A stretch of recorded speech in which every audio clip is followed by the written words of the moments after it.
Bonjour et bienvenue dans cette vidéo où aujourd'hui je vais vous présenter comment créer votre propre nuancier de couleurs de cheveux pour ce qui est du métier des études de CAP ou de brevet en coiffure. Alors je me présente, je suis Sylvie, je suis formatrice en dessin et aussi en art plastique et aujourd'hui je me suis concentrée sur le nuancier à créer en cours de dessin pour les études de coiffeur. Et alors l'avantage de ce nuancier, bon, on pourrait prendre les crayons classiques pour faire le châtain, le blond, etc. Mais c'est d'avoir fait un exercice pour connaître vos crayons, pour connaître le mouvement de la mèche de cheveux que vous devriez faire.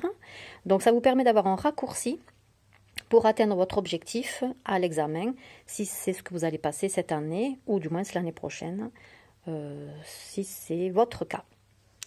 Donc là, nous avons un nuancier vierge, donc avec la notation de la couleur à atteindre comme objectif. Et la couleur à atteindre comme objectif, ça serait ici de poser donc vos mèches de cheveux colorées en guise d'entraînement. Comme ça vous permettra de ne pas être dans la recherche lorsque vous aurez un exercice à faire ou même un contrôle. Blanc cendré, blanc cuivré, enfin toutes les couleurs qui existent sur le métier de coiffeur et même d'autres parce que ce nuancier peut donner des idées à créer d'autres couleurs qui ne sont pas sur le terrain, si ce n'est certains styles de couleurs de coiffure bien sûr. Et donc ça serait bien de voir dans votre choix de crayon de couleur lesquels on peut prendre pour atteindre un objectif précis. Soit dit en passant, comme le temps d'examen en CAP a été modifié, bon, il y a un petit moment qu'il a été modifié, mais au lieu d'utiliser 3 couleurs, vous pouvez prendre un raccourci et en prendre que 2 pour certaines teintes. Ici, il y a plusieurs couleurs aussi pour atteindre un objectif esthétique et sympathique, sauf que en examen CAP, vous n'aurez pas le temps d'être performant dans l'esthétique. L'essentiel, c'est que vous ayez respecté le sujet et d'avoir au moins 2 couleurs pour atteindre votre objectif dans le thème des couleurs. Donc le voici vierge. Ici, voici ce qu'il devient lorsque les couleurs ont été composées. Donc voici donc le blanc doré, ici nous avons le châtain doré. Alors ce papier est imprimé, donc ce n'est pas forcément des coups de crayon qui sont établis.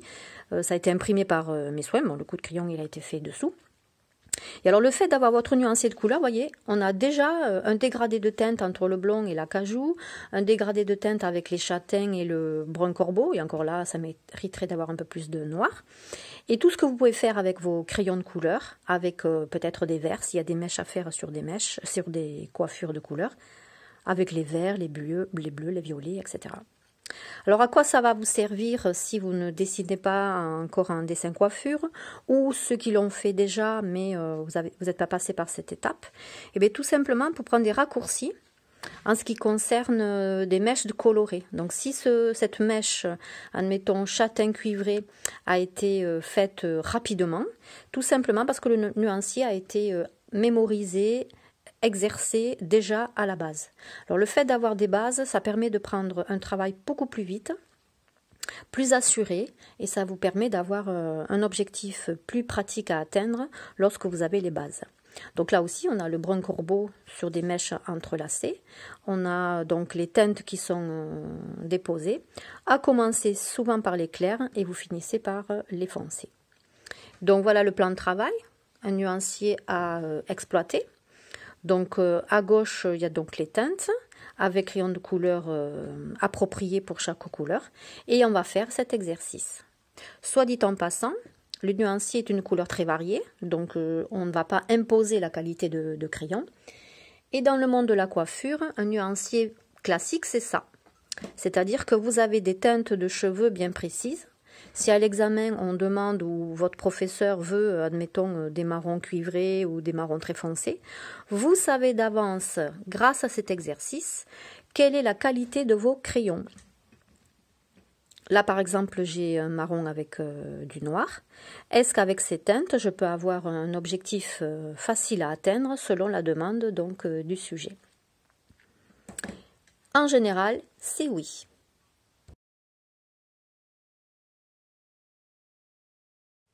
Voilà, donc on commence. Alors je vais faire avec vous un exemple d'arraché, donc de mèches de cheveux colorées pour quelques couleurs d'ensemble, pas la totalité, ça va peut-être être un peu long. Donc là, ce que je vous propose, si ce n'est pas déjà fait avec votre professeur ou d'une autre façon, de déposer l'itinéraire de la mèche de cheveux que vous voulez obtenir. Donc là, avec le jaune, on ne voit pas trop, donc très léger avec le crayon. L'itinéraire, voilà, je veux une mèche droite. Je veux qu'elle ait 7 lignes de direction. Donc je pose sa direction. Pourquoi? Parce que lorsque je vais poser mes arrachés, donc mes coups de crayon attribués à la direction de la mèche de cheveux, je ne vais pas me tromper dans la direction imposée au préalable par le sujet ou par mon choix de coiffure. Si j'ai pas fait mon itinéraire, donc mon GPS, je risque de me retrouver avec des mèches dans un sens, enfin des cheveux dans l'autre. Donc si on veut faire une coiffure décoiffée, c'est nickel, mais c'est pas forcément l'objectif en général d'un sujet, qu'il soit un examen ou pas. Donc là, un petit rappel, un coup de crayon, ça équivaut à un cheveu, non pas à une mèche, c'est quand ils sont assemblés les uns aux autres où vous avez une mèche. Donc là, je suis au blond doré. Alors le blond, donc je joue avec le jaune. Vous remarquez que le jaune, si je ne lui rajoute pas une autre teinte, donc là je vais rester avec celui-là, je vais en faire que 2. On a une teinte assez plate et difficile à voir le cheveu qui prend une direction droite. Alors je vais mettre le jaune en congé et je vais prendre l'ocre. L'ocre est assez intéressant pour jouer avec les histoires d'ombre pour ce qui est du travail du blond. Par contre, quand je vais le déposer en guise d'arraché, donc comme je fais ici, je ne vais pas occuper tout l'espace que j'ai fait avec le jaune. Je vais le mettre en moitié de route, donc en moitié de trajet. Je fais exactement le même mouvement, droit.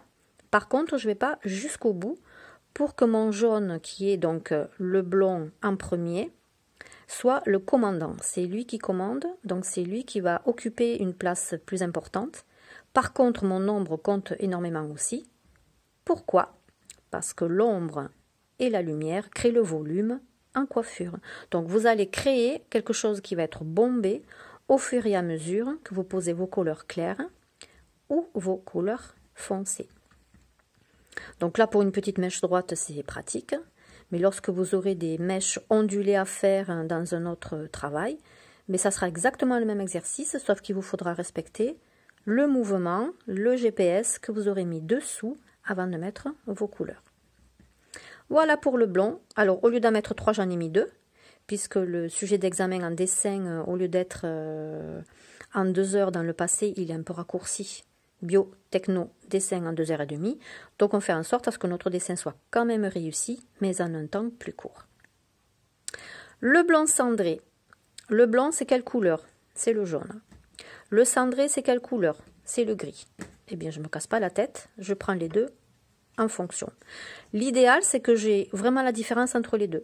Si je me retrouve, alors là aussi, l'itinéraire, tout droit, je veux une mèche droite. Je vais laisser au milieu ma lumière, comme ici, pour me donner un chemin pratique. Je ne cherche pas à faire... à imaginer que j'ai le spot à droite, donc les cheveux, j'aurai quelle lumière, dans quel sens. Vous ne prenez pas la tête. Les ombres et les lumières, l'essentiel, c'est qu'elles vous donnent du volume. Et quand votre coiffure dessin a du volume, elle a une cohérence pour la faire en salon. Pourquoi pas? Donc là, je ne me casse pas la tête. Je pose d'abord mon blond. J'ai mis mon itinéraire, donc mon châtain. Et l'idéal, c'est que ça soit des différences. Si j'ai 2 mêmes couleurs alors que j'ai 2 titres différents, il y a un truc qui ne va pas. Donc imaginez votre cliente, elle veut un brun cuivré. Et vous avez fait un blond cuivré, ça ne va pas du tout. Même si ça lui va très bien, c'est pas ce qu'elle a demandé. Et le sujet, c'est pareil, c'est pas ce qu'ils ont demandé. Même si c'est chouette ce que vous avez fait, restez dans le thème. Voilà, donc j'ai posé ma couleur la plus claire. Elle va presque jusqu'au milieu. Alors vous n'êtes pas obligé de vous arrêter pile poil à piler, comme si vous conduisiez un peu trop vite et puis vous pilez. Non, dégradé. Et je prends le gris. Alors là, je vais faire attention, parce qu'il se peut que le gris que vous utilisez, alors le crayon à papier ira très bien, fabrique du vert. Donc vous faites des petits tests Alors, vous pouvez avoir toujours une feuille test à côté pour faire le point. Si c'est vraiment donc un gris qui sort, nickel. Si votre gris avec le jaune fabrique du vert, changez de gris. Il y a à l'intérieur de ce gris un petit bleu qui fait des siennes. Alors, je ne vais pas en mettre autant que l'ocre que j'avais mis en haut pour que mon blond commande. Ça ne veut pas dire que je ne peux pas y revenir. Je peux y revenir dessus et forcer. L'essentiel, c'est qu'on sente le blond cendré. Et hop, on continue comme ça. Donc, les coups de crayon les uns à côté des autres. Progressivement, je ne veux plus que le blanc papier apparaisse, sauf au milieu pour que je puisse avoir mon volume. Et c'est votre mèche de couleur qui va commander. L'œil ne verra que la mèche de couleur. Ne verra pas les défauts ou le papier ou le dessin. Votre coiffure sera progressivement respectée grâce à ça. Donc là, j'ai besoin de rajouter pour que mon blanc commande. Il ne faut pas que ça soit du... Comment ça s'appelle? Il y a de jolies couleurs grises en coiffure. Donc il ne faut pas que je vire dans le gris avec des reflets dorés. Il faut que ça soit toujours le blond, puisque c'est la demande qui commande. D'accord? La troisième, on demande le blond cuivré. Donc ok, pas de problème. Le blond, je prends. Et le cuivré, c'est quoi pour vous? Eh bien, c'est l'orange. On ne se casse pas la tête non plus. Je fais la même chose. Je vais garder ma direction droite. Je pose, donc je sais où je vais. L'idéal, c'est que je commence par le haut, la frontière du haut, ou le bas, la frontière du bas. Ne démarrez pas au milieu, parce que votre coup de crayon sera à ce niveau-là très franc. Et pour ce qui est de la lumière, c'est bien qu'elle finisse avec la pointe du crayon, que ça soit de couleur ou pas, au feutre, crayon ou pas.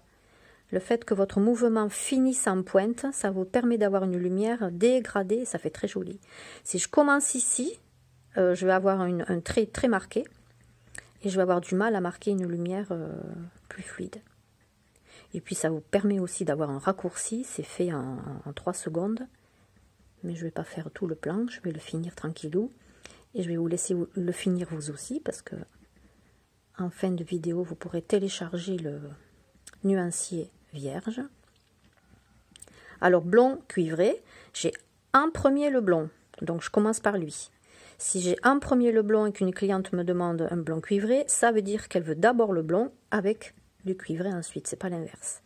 Donc le cuivré, hop, je prends l'orange et je vais le faire en zone d'ombre, enfin de relief. Alors lui là, mon crayon, c'est bien de les tester. C'est là où vous découvrez la puissance de vos crayons.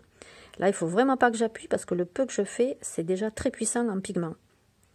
Donc, le fait de le tester, ça vous permet de connaître votre gamme de crayons et de ne pas être embêté le jour de l'examen de faire la découverte. Ça serait quand même dommage que vous découvriez votre matériel alors que vous l'aviez sous la main constamment. Alors, comme il est puissant, je vais le calmer avec un peu de jaune et revenir avec mon cuivré. Donc là, on commence à voir un dégradé qui se fait tout seul. Enfin, tout seul. Façon de parler. Où vous avez donc obéi aux critères. Le clair en premier, le foncé ensuite. Je n'occupe pas tout. Je laisse mon jaune être commandant de la teinte. Je vais revenir dessus parce que le cuivré est assez puissant. Et en revenant dessus, ils se confondent tous les deux. C'est comme si vous faisiez un dégradé à l'intérieur ou si vous aviez un pinceau à la place du crayon. Mais vous n'avez pas un pinceau à la place du crayon. Vous avez votre pression du poignet qui fait pas mal de travail. Et voilà, troisième étape. Pour ici, c'est pareil. Donc là, j'ai le cuivré en premier, doré. Donc là, ça va être d'abord l'orange et ensuite, il ne veut pas travailler lui, le jaune. Ici, j'ai le châtain doré. Donc, je vais avoir le châtain. Donc, je prends mon crayon de papier marron. Puisque c'est le châtain doré, je vais mettre le jaune. Ici, châtain cuivré, donc je reprends le châtain. Et qui s'appelle le cuivré, c'est l'orange. Et c'est pareil pour tout le reste. Là, j'ai un châtain violine. Donc, je prends mon châtain. Alors, je peux prendre le même ici. Hein, et le violet. Brun cuivré, donc mon marron. Le cuivré, je prendrai cet orange. Et là, donc, j'ai le brun corbeau. Alors le brun corbeau, c'est aussi du marron, mais quand vous avez le mot corbeau, osez le noir, hein, c'est le brun qu'il faut. Donc je vais le continuer et je vous retrouve tout à l'heure. Voilà le nuancier terminé avec les 10 couleurs de base. Et encore, c'est à l'infini, hein, parce qu'il y a beaucoup plus de couleurs que ça en fonction de vos besoins. Et même dans les teintes que j'ai posées pour le blond doré, le blond, le châtain, il y a après les foncés et les clairs. Donc là, on n'a pas cité les foncés et les clairs, ce sont vraiment les bases. Donc le châtain d'une part et le cuivré ensuite. Mais vous pouvez faire clair et foncé. Donc ça va être la pression de votre poignet qui va appuyer sur la couleur pour atteindre l'objectif du foncé ou du clair, donc de faire en douceur dès le départ.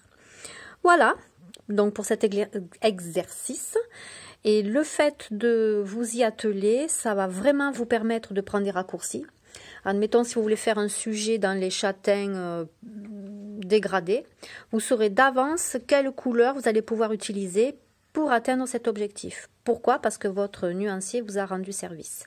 Donc ici, il y a 2 teintes de marron différents, marron foncé, qui pourraient s'associer à ces 2 compositions pour atteindre un objectif sans être coincé puisqu'on a déjà passé le nuancier, donc on est moins stressé pour attaquer la coiffure par exemple.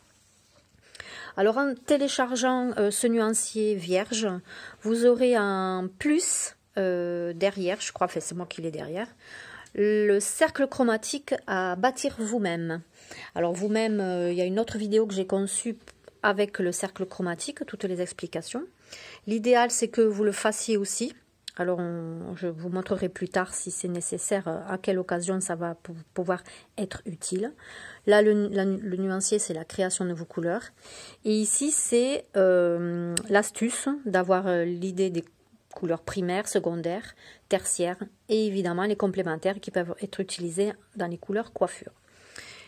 Voilà, donc j'espère que cette vidéo fera du bien. Je pense que oui.